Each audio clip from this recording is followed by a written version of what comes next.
Hi, and welcome back to Hogs Media, the Inappropriate Harry Potter podcast.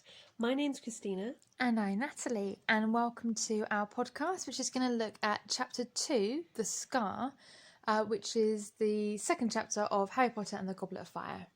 I just want to say that I missed the first chapter, you did that with Donna, but I'm really excited because The Goblet of Fire is actually my favourite book of all the series. I just feel like so much happens. We've got the Quidditch World Cup, we've got the whole Goblet of Fire and the Triwizard thing.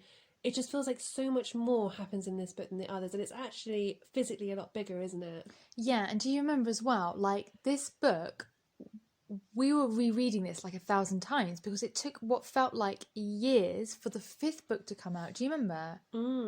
So I literally remember just rereading this book, waiting for the fifth book to come out. But by that point, you know, I was seeing boys and stuff, so I kind of lost interest. Bit sad, actually. Yeah, fair dues. Before we launch into the chapter, I just want to say that last week I visited the Harry Potter studios in London. The first time we went was last year, and it was probably one of the best, top 10 moments of our lives, would you say? Top 5. It was incredible. You get to go to Gringotts, you go into Diagon Alley. It's just an amazing experience. You know when you imagine something in your head and it's never as good? For me, this was the opposite. Like, it was so much better than I was expecting. So if you're in the UK and you are a Harry Potter fan and you have not been to the Harry Potter studios, then sort your life out because you've just got to go. It's an experience. It's expensive, but you'll easily spend 4 hours there and it's incredible. Also want to take this moment to congratulate Chris on her new job. She works at this Harry Potter world. She gets commission for every new entrance that That's 50 quid just there, to be honest. 50 quid, boom. No, that's a lie. We're not on commission, but it did sound like she was kind of on commission. It actually did that. It was so exciting, and I just think anyone listening, you've got to go. It's such an experience. It's really worth it. It is really cool. There are some cool things there that I don't want to like spoiler alert about. But is that why you ditched me then? You ditched the podcast? Yep, that's why I was away last week, because I was too busy living the dream in Harry Potter world. Well, and I don't regret it. Wow. I don't regret it. Well, you sounded a little bit jealous when you listened to the podcast with Donna and I. I felt like you cheated on me. It felt like you'd actually cheated on me when I listened to it back. Yeah, it felt like I was cheating on you. It was and it was good. It was really good with Donna. I wouldn't take that back. I'm glad you had a nice time. It was wonderful. Well, Donna's not here now. Sorry, Donna. Well, you know, she'll be listening, so, you know, be careful. But, you know, Donna and I lived the dream. You lived the dream in Harry Potter world, and we lived the dream on the podcast. You did. It sounded like you had a good time. It was wonderful. You sound very jealous. But anyway, talking of dreams, this is where the scar picks off. Kicks off. Kicks off, yeah. So it's called The Scar, and the start of the chapter, Harry is waking up and his scar is killing him. It's really painful.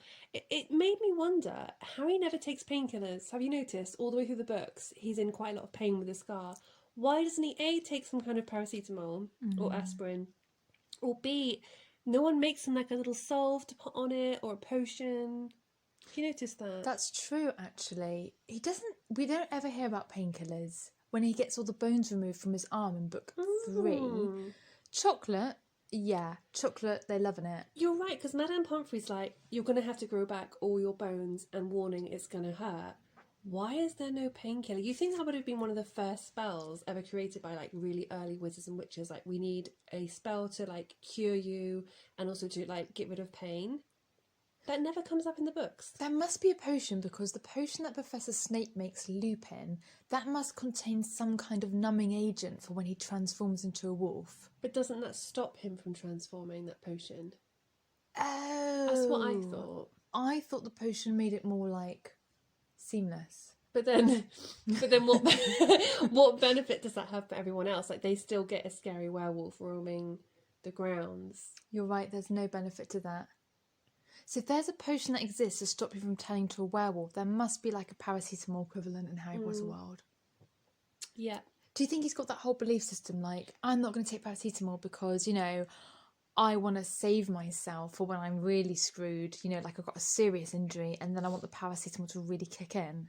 Maybe, or maybe he's just trying to be like all manly, you know, like, you know, I'm a big boy, I don't need any medicine. But it just made me think when I read that at the beginning of the chapter.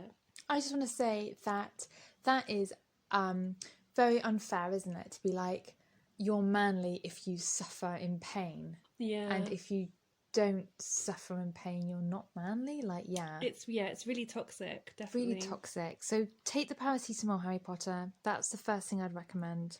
And he's trying to remember the dream, and there's this amazing way that she describes it, and I wrote it down because it always reminds me. So I normally remember my dreams, and sometimes I'll just remember part of it.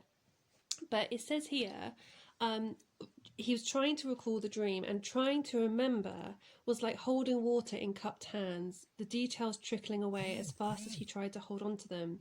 Have you ever experienced that before, where you've remembered part of a dream and you're trying really, really hard to remember the details, and it's almost like the harder you try and remember, the more faint they become? It's really weird. I really want to understand why that happens. And then sometimes you'll be going about your day, doing some shopping or whatever, and it'll be like, boom, oh, that was in my dream last night. I've definitely had that, where like I might be watching the TV and I'll see something and I'll be like, oh my god, I had a dream just like this last night.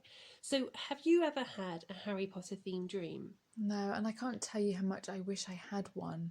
I really have never had one. But my perfect dream would involve Malfoy, maybe being in a potions class. Perhaps I do a really good potion, and perhaps Professor Snape calls me in afterwards and tells me how talented I am. That's the kind of vibe. Is this a dream or a fantasy? Because this feels like it's getting a little bit fantasy based, you know? It did slip into fantasy. Yeah. I guess. Is this going to be suitable for the podcast, or is it going to get a bit... I would delete that last bit out, but I can't be bothered. It takes so much effort. It's too late. Okay, so have you ever had a dream? I had one a few weeks ago, but it was so faint and I only remember parts. But I was basically hanging out with Ron, Harry and Hermione, and I was kind of part of the gang. Of course you were. I know, of course I am. You weren't with Neville Longbottom and Luna Lovegood, were you? In real life, I probably would be more like Neville. And we were hanging out in a sweet shop, and Mrs. Weasley was there. And then it got a bit scary, and I think Dementors were like somewhere. It was getting a bit scary, but it was really, really vague. But I remember kind of enjoying it at the time. But yeah, I would love to have more Harry Potter dreams. What kind of person were you in this dream? Were you like outgoing and fun, or were you really quiet and observant? I think I was more kind of like in the background, you know, like just hanging out with them and just tagging along. I feel like you're more like Colin Creevy. Yeah. Just creepily taking pictures of Harry Potter when he's not looking. Yeah. I wonder if any of our listeners ever had a dream that featured Harry Potter characters. If so, you've got to let us know on our Facebook page. I would love to hear any Harry Potter themed dreams. Yep, search for us on Facebook, let us know. Yeah, definitely let us know. So what annoyed me, so we've got Harry waking up, he's frantically trying to remember this dream, he's getting snippets, isn't he? And he's kind of remembering a man in a chair and stuff like that. What really bothered me is there's a whole recap of the backstory again, and I mentioned this before. So what is this, book 4? Yeah. So why is J.K. Rowling recapping Harry's background, Voldemort, the family situation, who the Dursleys are, how he ended up living there? It's his whole origin story recapped, and I'm kind of like, look, if you're a new reader who's just picked up the book, just go and read the first one. Like, I'm already 4 books in. I don't want to hear about all of that now. Yeah, I agree. And Donna Maria and I were celebrating the fact that the first chapter was a real departure from the whole recap of the life story. And then when I started reading this chapter, I was like, oh no, we're back to recapping. And part of me was like, you know what? For those hardcore fans of us who have stuck it through and read books 1, 2 and 3, you know, this isn't cool. You know, I feel like if you're too lazy to read the books before this... Yeah, and I don't really remember the recapping as much in the other books. Maybe it was more subtle, but you're saying it has happened before. Yeah, but it was more subtle, and I liked that. Yeah, this felt... I don't know whether it's because I'm listening to it on Audible, maybe I can't skip visually or like scan, but I definitely was a bit like, oh, really? I quite like the way they did it. Like, I like how he was like, he woke up and looked around his room and he took it all in. And then I like how they were like, what would Ron and Dumbledore and Hermione say? I thought that was quite a clever way of introducing the characters. I did really like that, and I got the sense from Harry in this bit that he's just really lonely. Yeah. So he's basically struggling because he really wants advice about the situation. So he's woken up, his scar's hurting, and he's really concerned because he's like, well, last time my scar hurt, it was because Voldemort was coming for me. And there's no one he can ask for advice. He can't ask the Dursleys. He doesn't have parents. I felt really sorry for him. I got this real sense that he's lonely and he doesn't have anyone to turn to. Yeah, and then the one person he was like, oh, I know who I can turn to.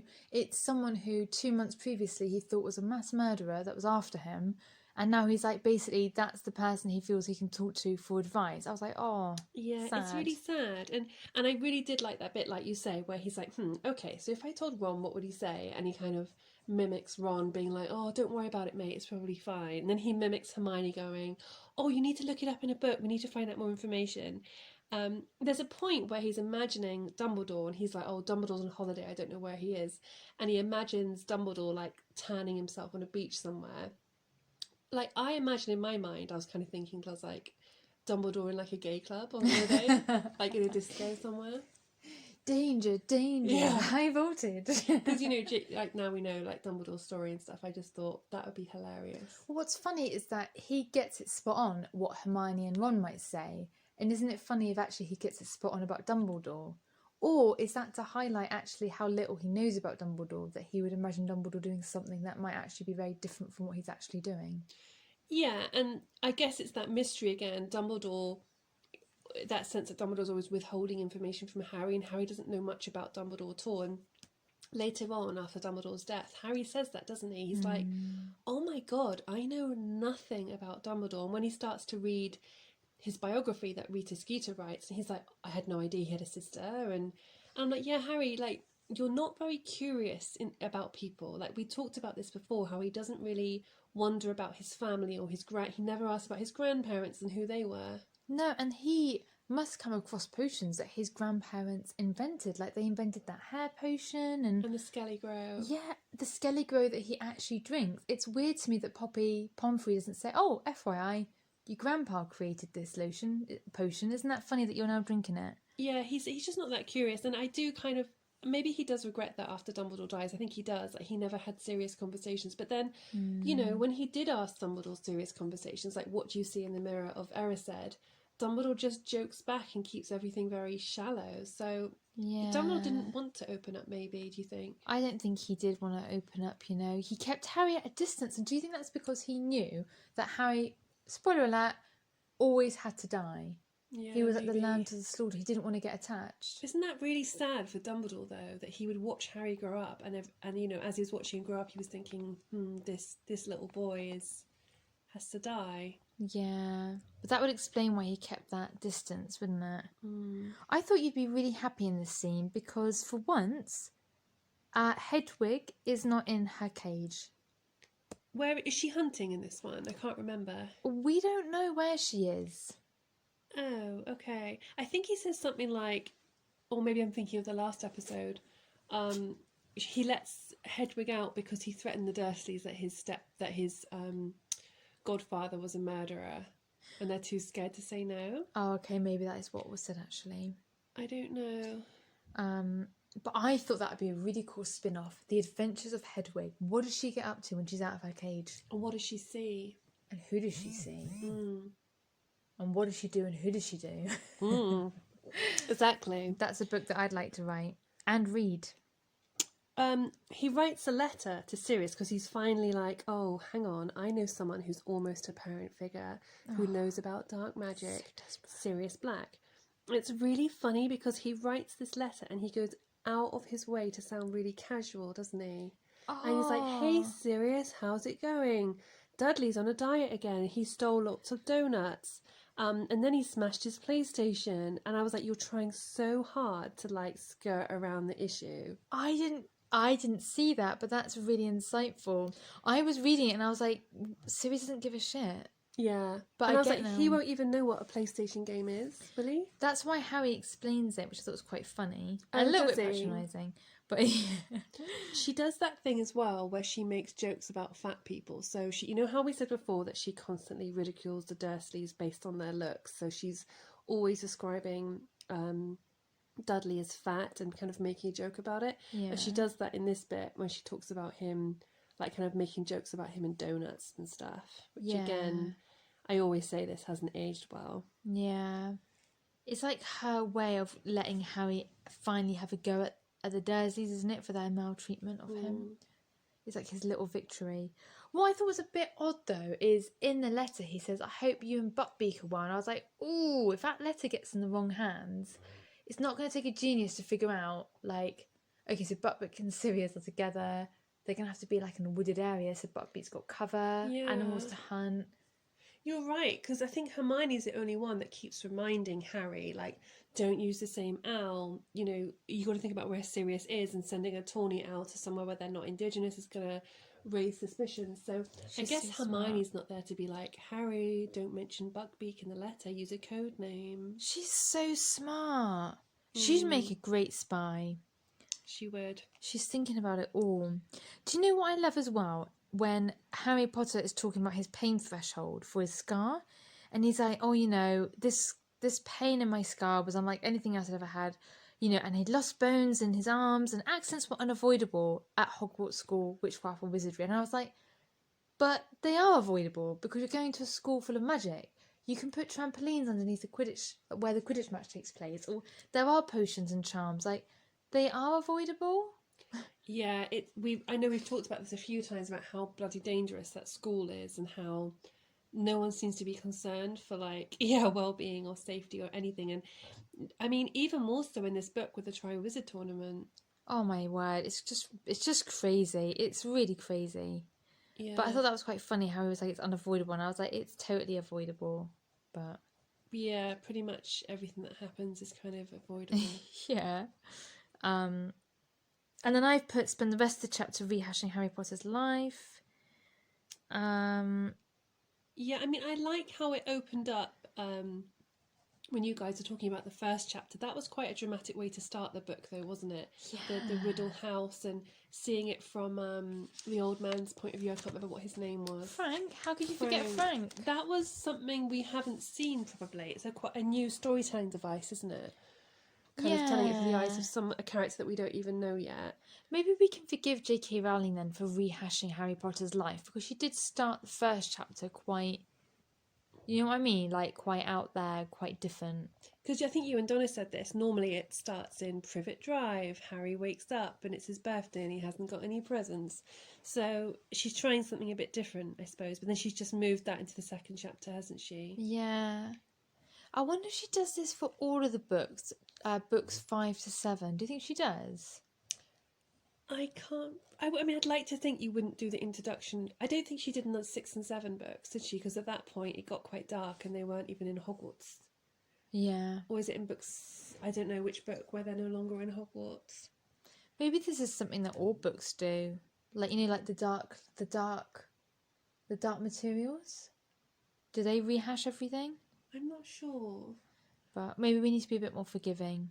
I wonder if that was a push from the publishers. Yeah, I'd love to see the original book that she wrote and then to see what changes she had to make. Someone pointed out to me, I can't remember who this was. You know, the first and the second and the third books are very small. Yeah. And then bam, for Goblet of Fire, it's like double or triple the size. Yeah. Someone pointed out that because she was like a new author and book 1 and 2 weren't massive yet, the editing was really quite severe. Really? And the editors edited it right down to make it really short. And then by the fourth book, because the following was so big and they were so popular, the editors allowed her to expand a lot more, and like all those little details that we don't need, like about the details of the Wizarding World, were then able to come out. That makes a lot of sense, you know, because I read somewhere that Harry Potter was a really long book for kids. Like, books weren't that long, typically. So maybe that's what they did, and then she kind of earned the right to kind of add more detail. I think so. And they realised that the fans actually do want lots of detail about how a magical door works, or the magical world, or magical jobs. That's the detail the fans want. And then I thought, how cool would it be if we could, like, if they could re-release the first, second and third books in, like, her original pre-edited... I bet versions. they will. I bet they will for like the 50th anniversary. I reckon they'll do something like that. Because there must be loads of details that she had to cut out. Yeah, and then that's why there was that book, wasn't it? Magical Beasts and Where to Find Them. That's an example of perhaps where she had all these ideas, couldn't fit them into the original books, and did a spin-off. I want to know about the jobs and stuff. I want to know about Neville Longbottom's parents. What happened to them? I do wonder, like, you know how J.K. Rowling's released this new book for kids and it's called The Christmas Pig? I keep seeing it in bookshops everywhere. Never heard of it. And I'm looking at that and thinking, okay, it doesn't really appeal to me at all. I guess it's not supposed to because it's for kids. But why can't she just release more stories from the Harry Potter world? Like, you know, like you said, a backstory about Neville Longbottom's parents, or one about Sirius Black, or a prequel to the Harry Potter series. It's Yeah. like young Lily and James and Sirius and Lupin. Like they did with Star Wars. Remember they went and did a what's it yeah, called? like a prequel. A prequel. But do you think that's because she wants to kind of do something different? Maybe she's tired of it. Do you know what I'd love though? If they did do a couple of books about Sirius Snape, Lily, and then a couple of films. Yeah. That'd be amazing. I'd love that. What are you most looking forward to then from this book, discussing? Like, what part of the book is your favourite bit? I think just so many elements of it. I mean, I guess when the Triwizard Cup releases Harry Potter's name, from then on it feels like action, action, action. Do you know what just reminded me of that? There's this meme that I think everyone that's listening's probably seen, and it's it's a part of the book where Dumbledore has realised that Harry's name has come out of the Triwizard Tournament, and in the book it says, Dumbledore says, "Harry, did you put your name in the Goblet of Fire?" Dumbledore said calmly. And for some reason, Michael Gambon, the actor, decided to play it in like a really angry, aggressive way. So do you remember the scene where he literally yells it at Harry and says it really fast? Have you seen that meme? That rings a bell. Yeah, he just completely acted it the opposite of how it's supposed to be in the book. Why did he do that? I don't know. Because that's quite accusational. You're right, and angry. Maybe it's supposed to... He wanted people to know that Dumbledore was fearful for Harry's life, and maybe that's why he decided to play it really angry. Maybe. But then he later goes on to say, or someone goes on to say, only a wizard with dark level of magical training could have done this. And I was like, yeah, Dumbledore, like, showing yourself up much. Like, I thought you were supposed to be a cool wizard and no shit. It's just such a good book, because I've just realised, like, the whole Mad Eye Moody thing. Oh my god. It's so good, and it's such a good twist. Spoiler alert, there's a twist coming up. He's such a good actor. And There's then you've so got much. David Tennant in the movie playing Barty Crouch Jr., and he's brilliant, isn't he? Oh yeah, he's really good. Is this where we first meet, what's that hot witch called? Bellatrix. Yeah. I don't know if she's in this one. Is this where we're introduced to her? Maybe not then. I can't even remember how we get introduced to her. But yeah, I absolutely love this book, and we've got obviously we get to learn about other magical schools. So we've got Durmstrang, and what's the other one called? The French one. Ooh, I've just got Fleur de la Guerre in my head. Beauxbatons. Oh, it's going to be exciting. Okay, so this chapter is basically like the chapter where J.K. Rowling's like, look, I've just got it for all the people out there who haven't read my previous books. Sorry, loyal fans. I'm just going to have to give you the down low on what the situation is. And then I feel like after this chapter, it's really going to kick off. Yeah, this was a very short chapter, which is why we're digressing quite a lot. There's not much happening. No. A little bit boring. Not gonna lie. But we're in for some real treats. Like, I'm really happy that we're finally on the Goblet of Fire. I can't wait. This is literally, for me, the best book. I would say it's one of the best books. Yeah. And we learn about portkeys. And actually, that I'm not going to go there yet, because we'll talk about that later. But yeah, so many good things. Victor, oh my god, the whole Victor Crumb and Hermione thing, which I love. Ooh, and Ron getting jealous. Jealousy. And Ron not understanding why he's jealous, because he loves Victor Crumb. Like, does he love Victor Crumb? Well, he starts off being Crumb's number one fan, do you remember? And then when Crumb and Hermione are getting together, he ends up breaking that little figurine. And I'm like, oh my god, Ron, it's because you love Hermione. Cute. I love it. Oh my god, I haven't read this book for ages. I'm so excited. Okay, well, in that case, it's a short and sweet episode from us, I guess. Yeah. But yeah, so I guess we will be back next Friday with chapter 3. Yes, come and listen to us. Thank you. Mischief Magic. Damn, I messed it up. What was it? Mischief Managed. Mischief Managed. Nice. Bye.